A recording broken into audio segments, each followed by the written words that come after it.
right here on Dominion Television, your channel of choice.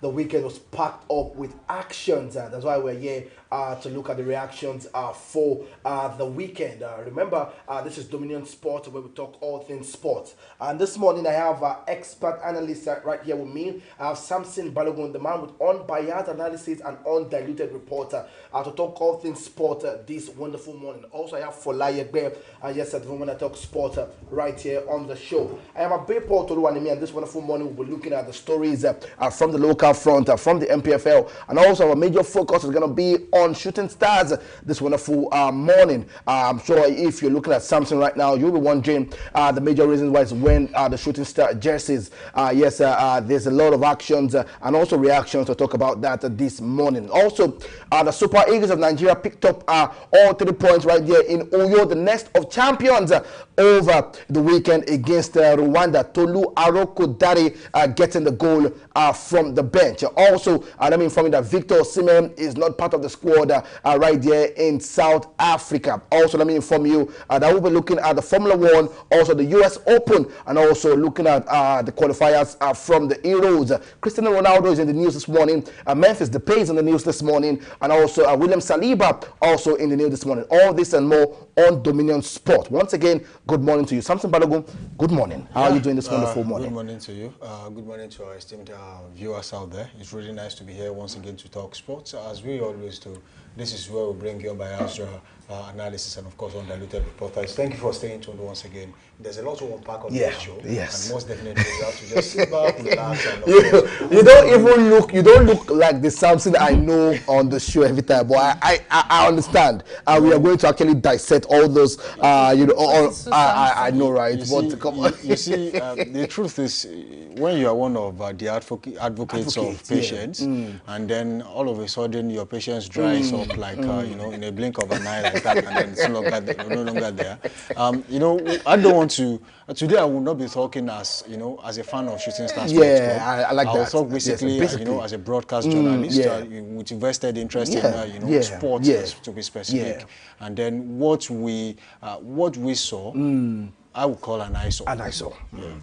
And that's some kind of lyrics there. What we saw was kind of it was deliberate. All right, yes, Fola, good morning to you. How are you doing? Come on. Good morning to both of you. I hope you enjoyed your weekend. I hope you enjoyed Shooting's game. Honestly, I'm sure that Fola best focus, might not be on Shooting Stars, but I'm sure the US Open gave you mouth-watching entertainment, and also the Formula One. Yes, it did. Yes, it did. In fact, come to think of it, I wasn't surprised about the winners. Because Sabalenka, everybody had been hoping Sabalenka, and then Alcaraz, everybody knew was coming with the aggression and everybody knew that Sinner is a technical guy, but at the end of the day, Alcaraz is a technical and an aggressive person. Serious energy. So I wasn't shocked about the results we had. No, I wasn't. Come on, I think we can call it the era of Yannick Sinner and Carlos Alcaraz at this point in time. I think that's what we're going to be seeing right there in the world of tennis. But let's move away from that. Let's take stories from the local front this morning, and that's let's look at the match day result. The match day 3 result right there in the MPFL are being displayed on the screen.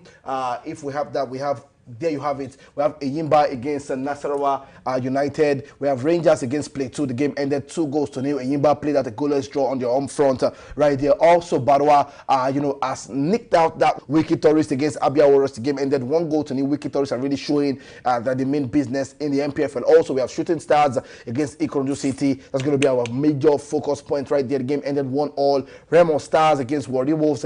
Remo Stars picking up that victory against Warri Wolves. The game ended 1-0.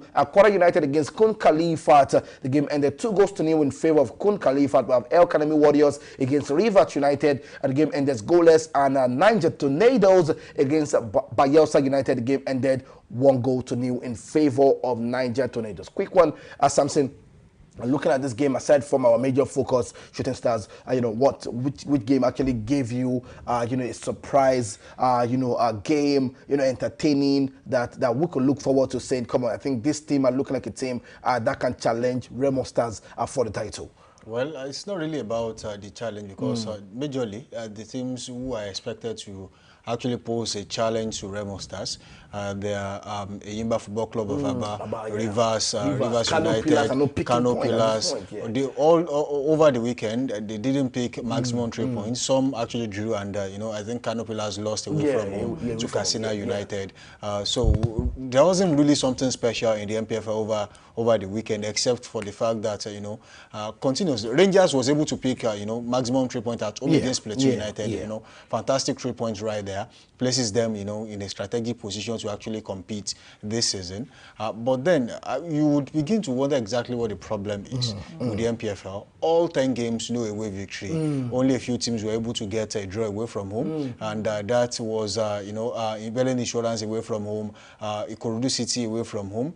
So for me, I don't think there's anything spectacular about the weekend, and then the goal suddenly dried up somehow. So you begin to wonder what exactly is the problem.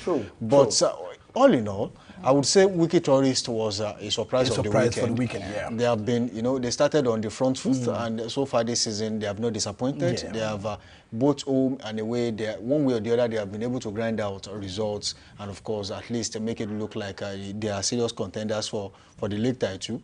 But one thing I see, even if they are not going to win the league title, this point you accrue, at the beginning of the season, puts you in a very good situation when things go bad mid-season or later, and they are going to be a mid-table season team going by the end of the season. At least for a team that just promoted back into the MPFL, you don't expect them to win the league.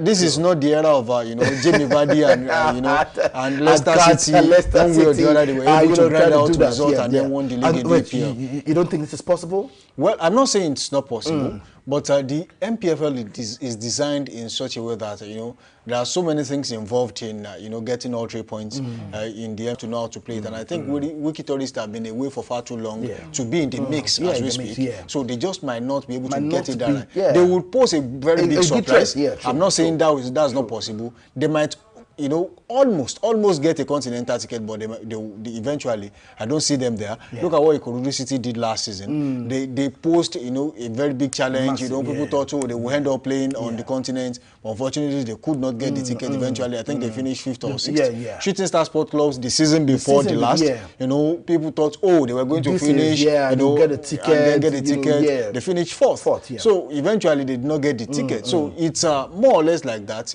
We are going to see teams that will come so close, but eventually they are not going to, get the all right. points. Actually, Plateau yet to get, points this season. They are still at the bottom of the table. 3 games, 3 straight loss for them. What do you think of, Plateau United against Rangers losing that one? And also, we'll be looking at Kon Khalifat with their struggle of, financial issues. Who's going to come into the club to help, restore, Kon Khalifat back. But they also lost. But quick one, it's going to be Plateau United yet to pick up any point this season. Well, I don't know what to say for them. All I can say is that is their coach, is their manager, their manager ready to not ready to lose his job? Because at the end of the day, when they are not getting the result, their fans are going to start placing pressure on them. True. It's not going to be fun for him. It's not going to be fun for him. But what's it called? With the was it Barewa? Yes. Barewa. Against Benden Insurance. The game ended 1-1. I don't think we should start placing pressure on these teams yet. No, honestly speaking, I'm sure this newly promoted side would not be mounting pressure on themselves. I think it's one step at a time. Going into each game, you see Barewa, picking up. No, I'm sure even we as analysts would not be looking at, giving them pressure or whatnot, because at this point in time, they're newly promoted side, and the MPFL, like Samson said, is a massive jungle. You would need to, get a point with major struggle. You look at every team that went away could not pick up, they could not pick up major points. Ikorodu City just picking up 1 point. You see everybody picking up 1 point, not winning away from home. One thing we are quite sure of that will happen is that, when you talk about the game of football, 2 teams on the same pitch cannot pick up 3 points. 3 points. True. It's either you share the spoils, or and then all 3 points goes to the home or the away team. Yeah, true. Now, the challenge now is the fact that we expect too much from some teams, judging by the fact with passion. Fans expect a lot. Plateau United last season they weren't that bad. Yeah, fantastic. But then coming to the new season, yes, match day 3, no points. Finding it difficult to score goals. They have created a few chances, but have not been able to bury them. Then where's the pressure coming from? I think the pressure will now start breathing down the neck of the strikers in the team. And then when that happens, the pressure bounces back to the coach and then the management and then the fans will also take their fair share of the problem. All right, talking about that, let's move straight down to pressure, more pressure, mounting on Coach Nuruddin Aweroro and also Honorable Lekon Salami and also the management, of Shooting Stars at this point in time because, they are yet to secure a major 3-point this season. It's just match day 3. And like Samson said, when you talk about patience, is how far you can go with that. But right now, it's mounting on the management of Shooting Stars at this point in time because away on their own turf, they drew that game 1-1, and we have so much to look forward to. Samson, the game in the first 10 minutes of that one looks like we were going to be gun blazing, fantastic movement of ball. You will see the inclusion of Ayobami. You speak about this man every time on the show, saying he needs to be in part of the team, and he showed the reason why he needed to be part of that team. You look at other players too, but you wonder where we're going to, where we heading. But quick one, Shooting Stars against Ikorodu City for you, what was your expectation for this game?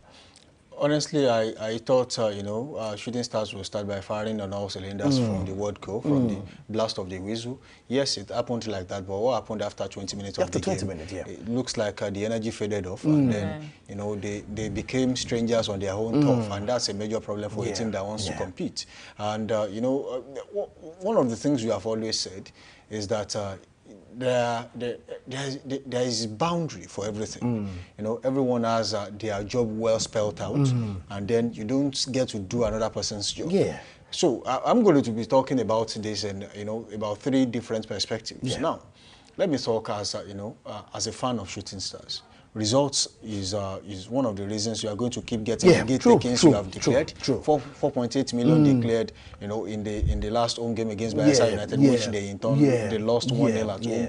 And yesterday, come on, I saw the turnout, and I'm like, this is honestly speaking. I for one would expect them to make more money. Than they did in the first game. I was impressed with the turnout. Massive turnout. The truth of the matter now is the fact that Shooting Stars have, they are so engrossed with the business part of the game right now that they have lost track of what happens on the field. Now, you can make that money if what is happening on the field of play is wrong. It's not wrong, yeah. So if you are not giving the fans the reasons to be at the stadium, you end up being the ones in the stadium all by yourselves, and probably some of us as the media guys still trying to be there, yeah. So, and again, when I mentioned that, everyone has their job well spelled out, I, for one, do not believe the sporting director has to be on the touchline. How much more of the chairman of the club? The chairman went as far as celebrating with the players and then started promising the player that scored 100,000 for you. I think that's not football. Honestly, it's becoming irritating. That's not set. Honestly speaking, when I saw that yesterday, I felt... People will say, I will put it, in this quote, and I want to be quoted. You see, this is not street football. This is professional football. Yeah. And as the chairman of the club, a lot is expected of you. Yeah, and true. You can do better. You can do better, actually. Your job is to be in the box. In fact, sometimes you are not expected in the stadium because you have a lot of outside the pitch issues to attend to. So I'm wondering, don't you have any other thing doing? He was busy parading himself on the sideline. You are not even the coach. You are not a member of the crew. If you want to play football, get yourself a jersey, get registered, and go and play football. Or sack Coach Nuruddin and take over. On the sideline. It's easy. So I think he's doing too much right now, and that will be a disaster waiting to happen. Okay, hold on something now. Because actually you're going to come back to that, but quick one, since we're talking about Honorable Lekon Salami at this point in time. Now, after the game, now the fans were furious. We were there together, and I'm sure the DJ at that time I don't understand the sidekick on his head or what was going on. He wanted to play music when the fans were, angry, and we started seeing the bottles flying. I was actually just trying to bend my head. What's happening in my mind? I'm like, where are we again? But now, instead of the chairman to come down and say, fans, can we just calm down? Let's see. Would you believe that some fans were trying to talk to him and he was telling and they were saying, we paid 2,000 naira for VIP ticket and you're not giving us the result, just like you said. And the next thing I saw the chairman saying, he said, in Yoruba, ekerisimi, like, you're small. Like, he made a sign. He made a sign and he kept it like this, ekerisimi, you're small. Like, so I'm wondering, where are we in this situation right now? Now, you're not getting the point. You're not getting the point. You're giving us graphics, pictures. You're giving us, Premier League standard, La Liga standard. And the media team everybody's furious at this point in time because it looks like, whatever it is you're doing it for yourself. It's not for us because you're not giving us the results at this point in time. And the chairman himself is not doing anything right at this point. The sporting director, like you said, should not be on the touchline for Christ's sake. You should not. Even the media team, none of them should be there. And you look at everybody and you're wondering, what's up? Is this a family? Are we doing a family gathering now? You see, when the last administration under Akoro, Honorable Olaneyo, who some people said was not competent enough, and then he was booted out of the chairmanship position of Shooting Star Sports Club. I was one of those who complained about some things. That look, we cannot continue to do business as usual. Let's do a little bit of branding for Shooting Stars. Shooting Stars deserves better. Yes, branding. Yes. In terms of branding, wonderful. Honorable TLS has been able to turn things around. Brought in fresh ideas. Young guys, kudos to them. In terms of branding, they have done excellently well. But in juxtaposition with the results we are seeing on the field of play, I mean, it's just like sky to ground. I mean, there is a wide margin between these two. There is a lacuna which they need to fill up. Now, that is the role of the chairman. What exactly is the problem? You see, I'm going to say some things that you would not believe that someone like me should believe in. We were talking about Benfica the other time, and then there was a particular coach who said Benfica would never win, would never win a UEFA competition, and then blah blah, and that has gone on for decades. True. And they have not been able, they have not even smelt it. In fact, when they played against Chelsea, they eventually lost, even as close as they were to winning. Now, where I'm going to is a fellow sportscaster with another station in Ibadan came in to the stadium, and the first thing he told me is, a lock our ancestors in Sita. And then the thing that came to my mind was, actually, while his father, I mean Honorable Lekon Salame, was the chairman of the club, there are some people who were diehard fans of Shooting Stars. In anywhere around the world, there are people who call veterans. They don't pay for tickets. They come into the stadium and they watch football. They have always been there, and then they know them. So why not look out for these people? You see, in the history of Ibadan, football is spiritual. So without my question now is, without turnout results, that's the question. I'm coming. So if you are saying Samson, if you are saying the veterans should come into the stadium, would that turnout result on the pitch of play? Is my question. Now listen. Okay. Now listen. When I said in Ibadan, football is not like what you will see in Ogun, what you will see in Port Harcourt, what you will see in Jos. Yes, you might try as much as possible to play good football. You would want to believe, you want to ask me this question, do you actually believe in these things? Yes, I do, but I don't. I will now give you a reason why I'm saying this. You see, if you have been saddled with the responsibility of getting things fixed, getting results, for every advice given to you, you draw the positives and then see how you can actually maneuver and get things through. The truth is, I do not believe in voodoo when it comes to the game of football, but some people do. So there was a time that a certain team came to play Shooting Stars in Ibadan, and then someone, a coach, one of the technical crew members, was seen with a bottle of water going to the goal post, trying to put some water right there. And then there was a time someone actually buried something at the goal post, and someone went there to remove it. It has always been there. There is nothing you can do about it. Now, if you are now saying these people no longer matter to you because you have come on board, it's fine. But you have to bear the brunt all by yourself. Going forward, I think there are things you can do differently. One of the things we saw that I said was an eyesore is the fact that when you have actually invited pressmen, media personalities to the stadium to capture the event and tell your story the way you would want it to be told. You don't fence them out of the press conference. The best thing you could do is to organize a press conference at the open place where everyone will be able to see and hear what is going on, so that there will be no room, you will not say, oh, we are being choked, we don't have enough space. Because in the long run, how do I tell your story when I'm not even at the press conference? What do I say the coach said? As I speak to you, I cannot say no, they said anything. Yeah. Because I was not there. I was fenced out. So like every other person. Yeah. Even Sport Writers Association of Nigeria, for now, I don't want to blame them because they are handicapped in one way or the other.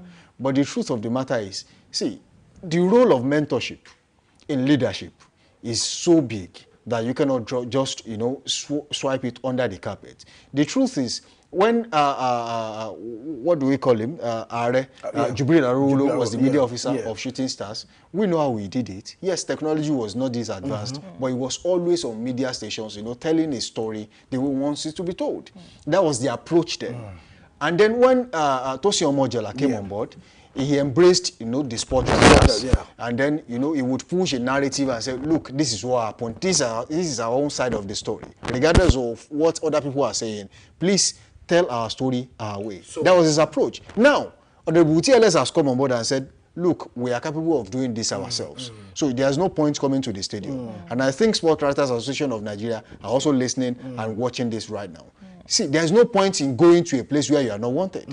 I told myself, if I ever go back to watch Shooting Stars, as I speak, I deliberately put on this jersey. If for any reason I go back to watch Shooting Stars, I'm going there to watch as a fan. And I'll never say a pim about Shooting Stars anymore. Because you don't treat media practitioners the way they were treated yesterday. They were first off like they were never invited. That's not done. Even some of these people paid 2,000, 5,000 to watch you, but they wanted the story, they wanted the scoop. That's why they were there. That's why they paid for. I could have, you know, just relaxed at home and watched Portugal, or probably watch Germany. But I chose to be there. No, it's true. Yeah, I chose to be there because I felt like there's no point in me analyzing Shooting Stars when I was not even there. So I paid to watch Shooting Stars. If I paid, I should get value for what I have actually paid for. Now, you will now come to area of, oh, we did accreditation for some people. Go and check the list.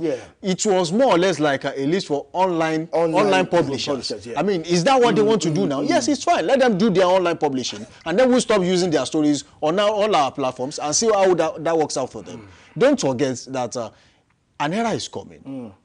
You see, people actually thought radio and television has been phased out. Oh, you can actually pick up your phone and then do whatever you like.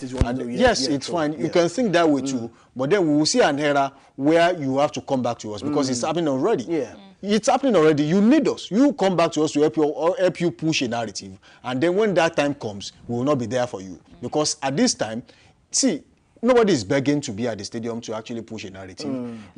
Before I went to the stadium, I pushed, you know, more than 5-10 stories on my platform personally. So it's not the lack of story or scoop that made me go there, but the fact that this is Ibadan, this is Shooting Stars, and whatever it is we can do to push this team to an area where, you know, we'll know that it's not just about branding anymore, it's about results that we'll start getting, and then that will be it. But when you look at how the team played generally, I think there's nothing bad with the team as we speak, just that there's too much pressure on the players. The players are under pressure. The coach is under pressure. There was a time, I think there will still be a clip, if Propel actually streamed that part, there was a place where the chairman was telling the coach to substitute. Who are you to say that? It's not your job. Even the technical director does not have the liberty to say that. So I'm wondering, you know, if, like you said, there are so many people that don't know the role of a position. Probably they were not schooled enough, so I think, or they were not taught. Yeah, so I think they should go to class now and learn. You know, this is the role of you know, a chairman of an association. This is the role of a sporting director. This is what I should do. This is what I should know. Right. You know, no man is an island of knowledge. So I think you can learn every day, just in case you don't know. But a quick one. Let's come back to the pitch of play for Shooting Stars. You know, let's move away from the management because, you know, if we keep talking about it, I think you know, we'll give you, honestly speaking, because I think they need to do something, better going forward. But right now, let's come to the pitch of play.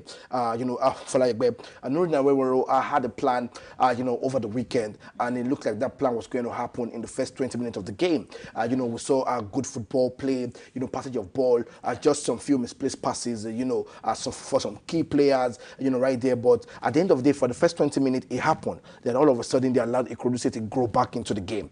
For you, if you are coaching Aweworo at that point in time, what must have happened, or how do you, tell your players to come back to the game and also get back to playing the football they were playing in the first 10-20 minutes? You see, the issue, my opinion is, when I was watching those guys, I was looking at, I saw some of our the shooting players, and I was like, this guy is tired. This guy is tired. Bring him off, because he will run for some minutes. Number 17? No, I think 19 actually. 19. So now hold on, Shola. For some minutes. That was Ismail. Ismail. So now, if you're speaking about being tired, now I got a report, because yesterday I was in stadium also, and there was a fan saying, this coach Nuruddin Aweworo is not a good coach, and I kept asking why. Then I said, remember, this Ikorodu City was the one. He said, no, I don't know what I'm saying. I said, okay, I'm listening. Let me hear you talk. He said, the coach that you are saying, coach Ikorodu City right now, Ali Kandiri, it's the coach. This is just a figurehead. And he kept doing like this. And the fan kept doing, he's an empty coach. He's an empty coach. And I said, give me a reason. He said, how do you allow a friendly game happen on a Friday or Wednesday before your major game on Sunday? Why would you allow your players play a friendly game on days to your match day game? And I think honestly speaking, I think I saw that happen, because most of the players were tired. They could not chase back. They could not.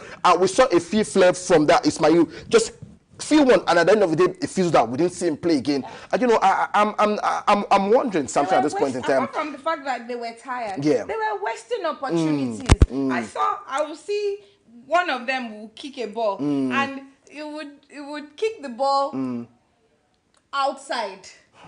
You see, I think wasting opportunities. Opportunities were wasted. I think, in my opinion, when you have about 35 players in the team, and then you have a league. We even saw some players outside, registered players outside, not dressed. Yeah. Like it will happen like that. Some players will not come. Not come for match day games. The truth is, when you have about 35 players or more over the week before the weekend, they signed 2 more players, a striker, and I think a midfielder. Yeah. So when you have so much players in the team, I think I once said it, that the first thing that happens to a coach is he loses his ability to determine who comes in first and then who comes as a substitute. Who's your first 11? Who are the players in the first 11, and then who are the players in the second 11, and then like that. So that is a challenge on its own. And 2, I think people who are managing the schedule and itinerary for Shooting Stars, they are not doing a very good job. And that is where what you just mentioned comes to play. You know that, yes, you have a game in hand. It's going to be a crucial game against, Ikorodu City. You want to put your players in the best shape ahead of the game, but that does not mean you have to put them under immense pressure and then putting them in a situation where they will be tired even before the match day. Now, you can use some of the players, especially the fringe players, to play the game and see, oh, this guy is also fit enough to be in the team. One of the challenges they had is the fact that their distribution was poor from the back. Yes, we saw it play out in the first 20 minutes. They played from the back. They were able to stamp their authority on the game. And then the free flow of football actually paid off when they scored the first goal. Now, immediately after the first goal, they lifted their legs off the gas. They could not do what we expected them to do, which is to continue to mount pressure. And then, Ikorodu City grew back into the game. And where the challenge came from is the fact that Ikorodu City forced Shooting Stars to play their own style. Because if you look at about all the players, except for Musa, who was donning the number 40 jersey, was the only short player that would say, oh, this is a guy. All of them, about 60% of them had average height, and the rest are, really tall players. Especially at the middle of the park. At the middle of the park, I would have preferred an Alex Agawa to be in that position to protest with the captain. Yeah. But then, you know, we had a very weak or maybe very weak defensive midfielder. I would have preferred Kante Adebayo to be in midfield. It would have been a combative midfielder. But he was just there he was busy warming up. In fact, he was tired before he was subbed on. So now, Samson, he warmed up like 5 times. He was tired before he came on board. And I'm wondering, like, who warms up? He was warming up practically like the 90 minutes. Now, he was warming the where I'm going is the fact that what is the role of a psychologist? What's the role of the match analyst? Of the match analyst. Now, for the last 20 minutes of the first half, Ikorodu City more or less like caged shooting stars into their own box. It was more or less like a half-field kind of thing. Now, if you realize that is happening, why don't you speak to the player and say, look, we are not under any pressure. Yes, the game is level now. We are 1-1. All you have to do is to just start playing how you know how to play. Put the ball down. I realized the fact that I think some of the players were cautioned not to really do too much of individual brilliance, personal play, kind of thing. Because Ismail, for me, wouldn't have been a player to stick to instruction that much. So he was playing under strict instruction until you have the all clear to run, don't run until until that. Yeah. In fact, at a point I was beginning to wonder what exactly is wrong with this guy, because when he gets the ball, he would rather look for someone to give the ball to or go back rather than run. Make a try to get 1 or 2 defenders out of your way and see what will happen, which he did in the last game against Bayelsa United. But all that, we did not see that in the game yesterday. And I do feel like when you go into the locker room, the coach is just there to give his closing remark and say, look, let's try this. But what a match analyst does is it tells you your flaws in the first half. Look, we made this kind of mistakes. We did this, we did that. We can correct it by doing this. And then the psychologist comes about and say, look, you don't have to respect so player. He's not better than you. You can do better. In fact, if you shoot from so place, you can get a goal. That gives them the mentality to say, I can try to score from anywhere. Now, all that did not play out. No iota of individual brilliance. It was just straight to the script, straight jacket kind of thing, and that should not happen in football. I think they have been caged one way or the other to play the away ball, which is not balling as we speak. It's not balling. I think the players should be given a little bit of freedom to exercise their individual brilliance and then see where that takes them. Well, honestly speaking, tomorrow we're going to still talk about shooting stars because, we'll be looking forward to the game. And one more thing we noticed is last week we spoke about shooting stars. About shooting stars, at least in stadiums we don't have stewards, we only have police officers, bouncers, walking around. But for the first time in the NPFL, you are seeing actual stewards. And I think shooting stars should be credited for that, for being the first team in the NPFL to introduce honestly speaking, I think we're going to give them that credit, and there are other credit that we need to give shooting stars, because if you look at what they are doing with the media space and other things, from behind the scenes, you commend them. You look at other teams also trying to emulate shooting stars, but I'll go back to saying, when you give people some position, I think you need to allow them understand this position. Now the problem is understanding this position. Something you spoke about stewards, and you said stewards don't watch ball. Yes. They are either facing the back, they are facing the back of the pitch and looking at the fans, make sure that everybody is calm. Everywhere is calm. Boy, oh boy, come on. All the stewards were watching ball all through. They were even talking. They talking, picked each other. Honestly speaking, any missed chances, they're agitated, they're angry. But come on, I think this is the only tool that we can use to make sure that people, are put in the right place and are going forward. That boils down to selection process. Who are the people you brought on board as stewards? Some of them are just people who came to watch. Who came to watch ball and just wear jackets on their body and say, after the match day game, we'll give you 10,000 naira. You take your jacket back and you go back to 10,000. I think you should know that a role of a steward. Honestly speaking, the role of a steward is to come to the field of play, not bothered by what is happening on the field, but off the pitch. So I think maybe if we don't watch other leagues, I think maybe we will not be speaking like this. Right. Well, come on, let's move away from that. Let's take story from Nigeria at this point in time, where Tolu Aroko Dare, the game ended 1-0, getting the goal for the Super Eagles of Nigeria. Right now, I'm seeing the captions of the players saying, "Hope still day." that's a worry because at this point in time, if we can get a win against South Africa on Tuesday, I'm sure the hope is dashed. But come on, I have something, and also Fola Yagbe to talk about the game against Rwanda, and also going forward, we're going to talk about the game against South Africa tomorrow, and also today. So quick one. You're positive in that game against, against Rwanda. For you, as you look at the starting lineup of Nigeria, this man on your screen, Benjamin Fredericks, 20-year-old, fantastic debut for him. Come in the defense line for them. Also, you look at some key players also doing something fantastic. Right, Tolu Arokodare coming off the bench. But for me, there you have it. I'm worried for the midfield position of Nigeria at this point in time. And, some player needs to bring in the gameplay, they play for their club side, and bring it to the Super Eagles of Nigeria. Fola, for you, going forward against Rwanda, what was your positive in that game? And what do we need to do better against South Africa?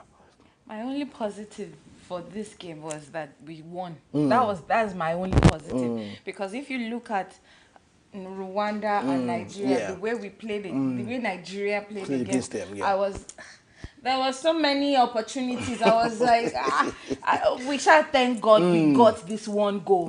Because, honestly speaking, I mean, from start to finish, our players are playing big. All the players that were in the first 11. You can't come on. They would be paying salaries to the Rwanda players. Exactly. No cap actually. No cap about that, honestly. And I was looking at the Rwanda players. These Rwanda players were like, okay, in fact, it's because they play in those big leagues. I will make sure they sweat before they. It was really annoying. I was disappointed. Something for you. The arrangement is that there were a lot of positives in that game actually, but just that the negatives outweighs the positives. But we will not stop talking about the positives. And I think Benjamin Fredericks, for me, was the highlight of the game. We just made a huge discovery that without William Troost-Ekong, Leon Balogun, we have someone who can actually come on board and be a mainstay in the Super Eagles defense. So that's a plus. And of course, Tolu Arokodare coming on board to use his tactical ingenuity. I think that was a moment of individual brilliance because that probably wouldn't have been a goal. It was already lying down on the there, floor, and immediately the ball just came. And luckily, the Rwandan defenders they forgot the rule book by FIFA that look, once you are out of the field of play, just stay there. If you know that the ball is still being scrambled and then you might just be a problem, just stay there. And two of them were actually outside of the field of play. And unfortunately for them, the moment the ball was coming to Tolu Arokodare, they crossed the line and came back. So they became, members of the players defending at the time. So automatically, that wasn't an offside. And Tolu, while still lying down there, was able to get the ball back into the net. And that's brilliance right there. But I'm just worried about the cohesion in the team.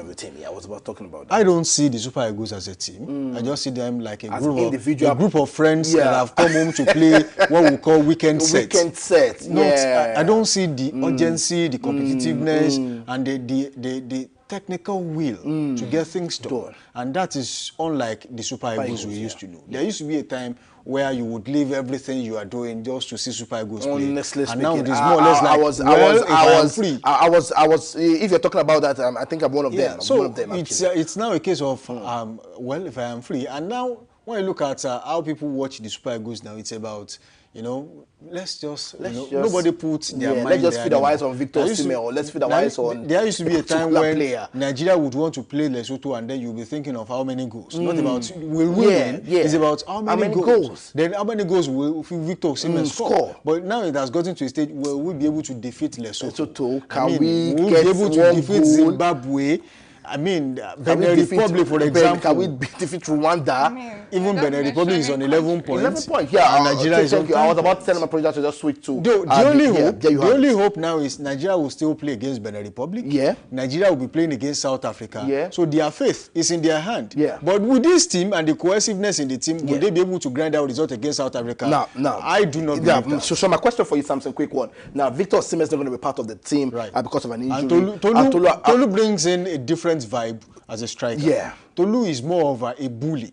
Victor Osimhen believes more in what he can do with his leg, his speed, and of course, when he gets to hit the ball with his head, it's more or less like a bullet. He will do that for you. But Tolu Arokodare is a lot better than Victor Osimhen when it comes to hold-up play. So if you have a midfielder that knows how to score goals really well, during the era of Lampard or Steven Gerrard, they would have enjoyed it. Tolu Arokodare, honestly, just because of his Didier Drogba style of play. He plays with his back to goal, you know, brings the ball down gives to the nearest person, and then runs and see if he can get a pass. So that's how he plays his football. But Victor Osimhen is a player that will do like this and expect the ball to be rolled to his feet, and then he will do his magic with that. So there are two different kind of players. I'm not saying Victor Osimhen cannot do hold-up play. I'm just saying that he's more comfortable playing with his feet. And then when there is a you know a cross into the box, he knows how to get himself in the perfect position to score. But Tolu brings a different vibe. Now, can we tap into his qualities and then make the South Africans pay for it? I don't think so, because we do not have a midfielder that has this strong ankle to do that. Alex Iwobi, for me, is more or less like a more or less like a side-footed player. He prefers to play with his side foot. So if Tolu gives you a knockdown, are you going to score with your side foot? I don't think so. It will be weak. So who else is in that? I think Wilfred Ndidi. He plays far back. And I don't see him being in that position. So that's where the challenge comes from. Tolu Arokodare, will he be able to play with passes to his feet? Yes, he might be. But in that South African team determined to stop Nigeria, I think it's going to be a challenge. All right, we're going to talk about South Africa game tomorrow, but there you have the group standing. South Africa on 16 points, Benin on 11, Nigeria with 10, Rwanda 8, Lesotho 6, and we have Zimbabwe on 4 points. Remember, it's a World Cup qualifier, and Nigeria need to get a ticket right there for next year's World Cup. Moving away from that, there's a story from Mikel Alozie. I just hope my producer can help me have that quickly before we get straight into Formula One and also the US Open. But if we can get that, yes, sir, she was speaking about, there you have it. Honestly, she said, if you're coming to watch the Super Eagles game, please, can you also come and watch the Super Falcons game? You saw the turnout, but when it comes to the Super Falcons, you don't see, the fans, coming to watch the game of the Super Falcons, and it's a worry for her. But come on, I think something for her. I think Nigerians need to apologize to the Super Falcons. We have underrated them for far too long. I think we need to apologize to women's sport in Nigeria in general, to be very honest. I think Nigerians, I think there is this mentality that, female sports really do not gather the traction it deserves. And sport has gotten beyond that. I think we have now had more women doing exceptionally well than men. For the last 10 editions of the WAFCON. The WAFCON, we know how many these girls have won. And in history, like Decima at this point. In history, they have won 10 out of possible, I think, 12 or thereabouts. So it shows that they have really been representing, they have done well. And they are way ahead of the Super Eagles. And then when they go to play in the World Cup, they rarely disappoint like the Super Eagles will do. So they really deserve their flowers. Gosula Akpabio, I could remember, he would say, look, the stadium have been Gosula Akpabio, I could remember, he would say, look, the stadium has been thrown open and paying for all the tickets. The Uyo State government, Akwa Ibom State government is paying for all the tickets. And you will see massive turnout. Why won't you do the same for the Super Falcons? Throw the gate open. How much is the ticket? You can do that. Probably the Diamond League in Tokyo right now. Who's going there to give our support? Madrid to watch football. Why don't you go to the Alliance Arena and watch a Nigerian playing there? Anisimova right there in the US Open. Let's have that being displayed. A beautiful one. There you have it. Aryna Sabalenka. For you, Fola, you said expected victory. Against Anisimova. Fantastic run for Anisimova. Not taking anything away from her. Fantastic. Athlete in the world of tennis. But you cannot beat what this woman has done in the last 5-6 years in the world of tennis. You look at the record for her. A fantastic record for Aryna Sabalenka. There you have it. For you. Quick one, Fola. It's a well-deserved. It's a well-deserved, because this year, has not been the best. When it comes, she's getting to the final. But she's not winning. She's not winning. She's not winning. Hard for it. And when you know, all the other women come against her, they know that they're facing a world champion. They're facing a world champion. Apart from facing a world champion, they're facing a general. Because she's a general. What a game we had. You know, we had that one day. You have it 4-game set. Jannik Sinner 6-2, 6-3, 6-1, 6-4. It reminds me of Rafael Nadal and Novak Djokovic. You know, having that one there for you for massive. Actually, it wasn't.